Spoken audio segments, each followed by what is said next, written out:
यीशु मसीह का प्यारा। परमेश्वर के धन्य नाम की महिमा हो।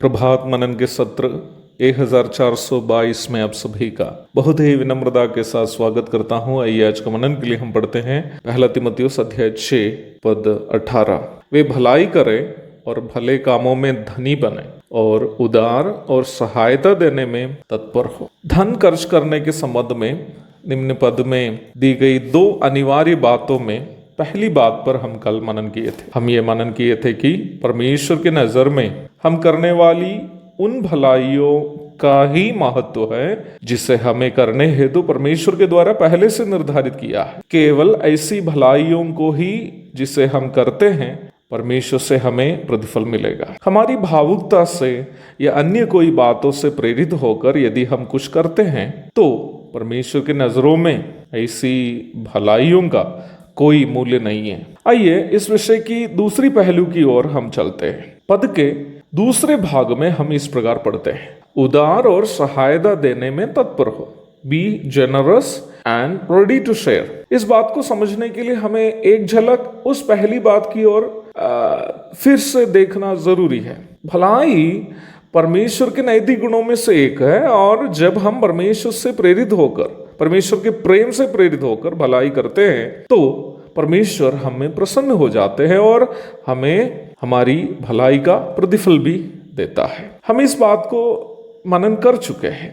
परमेश्वर से प्रेरित होने पर भलाई करना केवल उन लोगों से ही संभव है जो लोग परमेश्वर के प्रेम से प्रेरित हैं। परमेश्वर से प्रेरित होने पर भलाई करना केवल उन लोगों से ही संभव है जो लोग परमेश्वर से प्रेम करते हैं, क्योंकि भलाई ईश्वरीय प्रेम का अथवा अगापे का एक अलग परिणाम है। जब परमेश्वर हमसे प्रेम किया तो उन्होंने यहाँ तक अपना पुत्र को भी हमारे लिए दे दिया। यूहन्ना 3:16। जब तक हम परमेश्वर के प्रेम से प्रभावित नहीं होते हैं तब तक परमेश्वर से प्रेरित भलाई भी हमसे नहीं होगी। परमेश्वर के प्रेम से प्रभावित होकर जब हम भलाई करते हैं तो उसके द्वारा हमें होने वाली नुकसान के बारे में हम चिंतित नहीं रहते हैं। इस भलाई करने से हमें क्या नुकसान होगा, उनकी मदद करने से हमें उसका नुकसान भी सहना पड़ेगा। इस तरह की सोच हम नहीं करेंगे यदि वो भलाई हम परमेश्वर के प्रेम से प्रेरित होकर करते हैं। परमेश्वर के प्रेम से प्रभावित होकर उस गरीब विधवा जब अपनी पूरी संपत्ति 2 सिक्के मंदिर के भंडार में डाल दी तो वह इस बात से चिंतित नहीं थी कि पूरा धन डालने के बाद उनका उस दिन कैसे चलेगा, परंतु प्रभु यीशु देख रहा था कि वो क्या कर रही है।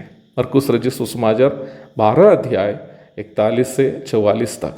हो सकता है परमेश्वर के प्रेम से प्रेरित होकर आप अपनी गरीबी से, आपके जो नाक के बराबर के धन से आप परमेश्वर को देता है। हो सकता है आपका अनुदान को, आपकी भलाई को कोई नहीं देखता होगा, लेकिन जिस प्रभु ने उस विधवा के 2 सिक्कों को देखा वो प्रभु आपका भी अनुदान का सम्मान जरूर करेगा। जब परमेश्वर के प्रेम से प्रभावित होकर हम भलाई करते हैं तो यह भी हम नहीं देखेंगे कि जिनकी भलाई हम कर रहे हैं वो हमारा दोस्त है या दुश्मन। इसलिए उन डाकुओं में से एक जो प्रभु के बगल में क्रूस पर टांगा हुआ था, प्रभु का मजाक वो भी उड़ाया था। उसके बावजूद भी जब उन्होंने प्रभु से करुणा की याचना की, प्रभु ने उनको उसी क्षण स्वर्ग में अपने संग रहने की इजाजत दी।